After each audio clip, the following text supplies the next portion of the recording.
Hey guys, today I have a secondhand book haul. I'm so excited. Some of these I got from the bookstore and some of them I got from Vinnie's and just from Vinnie's. So I'm so excited. Some of these were like $2. One of them was like 20 cents, which I just thought was amazing because obviously it's just so great that books can be recycled and stuff like that. But anyway, let's just get into it.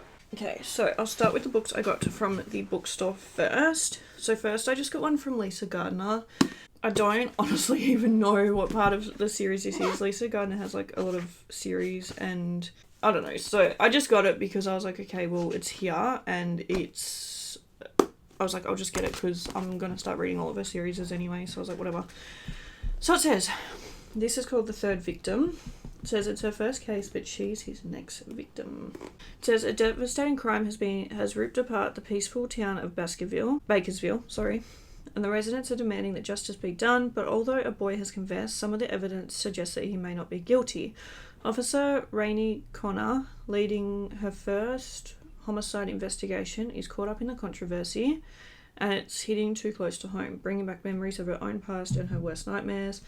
With the help of FBI profiler Pierce Quincy, Rain comes closer to the deadly truth than she can imagine.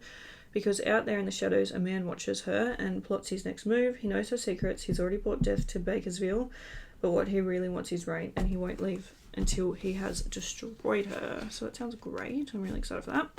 I also got one from Patricia Cornwell. This is the start of her Kay Scarpetta series.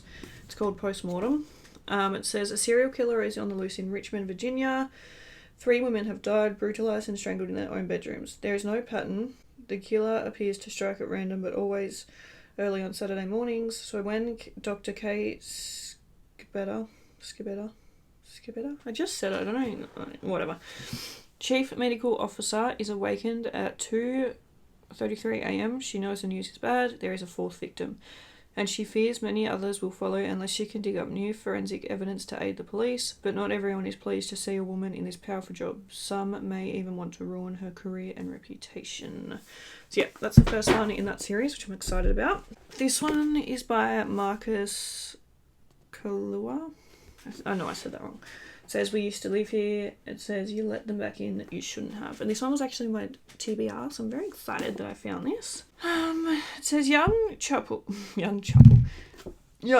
Charlie and Eve, can't believe the killer deal they got on an old house in a beautiful yet remote neighbourhood nestled deep in the mountains. One day, a man knocks on their door. He claims to have lived in the house years before and asks if he can show his family around. People pleaser to a fault, Eve lets them in. As soon as they enter, strange things start to happen, and Eve wants nothing more than for them to leave and never come back. But they can't or won't take the hint that they are no longer welcome. Then Charlie suddenly vanishes, and Eve begins to lose her grip on reality.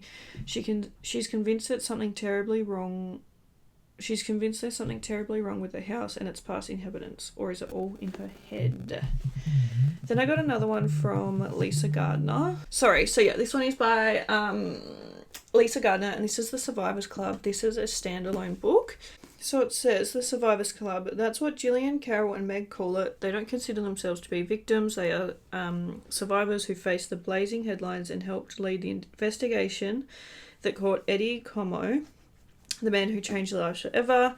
But now Eddie Como, the College Hill rapist, has been murdered, shot down outside the courtroom moments before his trial was to begin. Gillian, Carol and Meg are openly ecstatic, but they are also prime suspects in his murder. Detective Rowan Griffin has never had a case quite like this one. Could 3 ordinary women have been driven to do the unthinkable? Has someone in the Survivors Club become a killer? And then another woman is brutally attacked. So that sounds interesting as well. And then the last one I got from the bookstore is The Wife Between Us, and this is by 2 authors, by Greer Henricks and Sarah Pekkanen. And it says, she's not who you think she is. It says, when you read this book, you will make many assumptions. It's about a jealous wife obsessed with her replacement. It's about a younger woman set to marry the man she loves. The first wife seems like a disaster. Her replacement is the perfect woman. You will assume you know the motives, the history, and the autonomy of the relationships. You will be wrong. So I feel like that sounds pretty interesting as well. Then I've got I got these ones from Vinnie's. So I got another Lisa Gardner because this was like $2. So I was like, yeah, I'll get it. And it's called Never Tell. It said if one death's an accident, can two be murder? Interesting. It says a wife is shot dead in her own home, and his pregnant wife Evie. Oh, sorry. A man is shot dead in his own home, and his pregnant wife Evie is found with a gun in her hands. Detective Dee Dee Warren instantly recognises her 16 years ago, Evie also shot her own father. The killing was ruled an accident, but Dee Dee doesn't believe in coincidences. To uncover the truth, Dee Dee must go back to Evie's past and a family secret that is as dark as it is dangerous.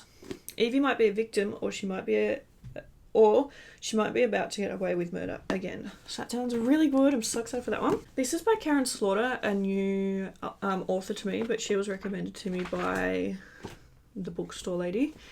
And this one is called A Faint Cold Fear. It says violent lays in wait, and it's getting closer. So I don't know anything about these series or anything like that. I'll look into it later, but once again, I just got these because it was like $2. It says unnerving, unrelenting, unputdownable. Sarah Linton, medical examiner in a small town of Hartdale, is called out to an apparent suicide on a local college campus. The mutilated body provides little in the way of clues, and the college authorities are keen to avoid a scandal, but for Sarah and police chief Jeffrey Troliver, things don't add up. Two more suspicious suicides follow, and a young woman is brutally attacked. For Sarah, the violence strikes far too close to home, and as Jeffrey pursues the sadistic killer, he discovers that ex-police detective Lena Adams, now a security guard on campus, may be in possession of crucial information, but bruised and angered by her expulsion from the force, Lena seems to be barely capable of protecting her, let alone saving the next victim. And then the last one I got was from Michael Robotham. This one was like 20 cents. I was like, whatever, that's such a bargain. This is called Bombproof. And I've heard good things about him as well. I've got a couple of his books, but haven't read any yet.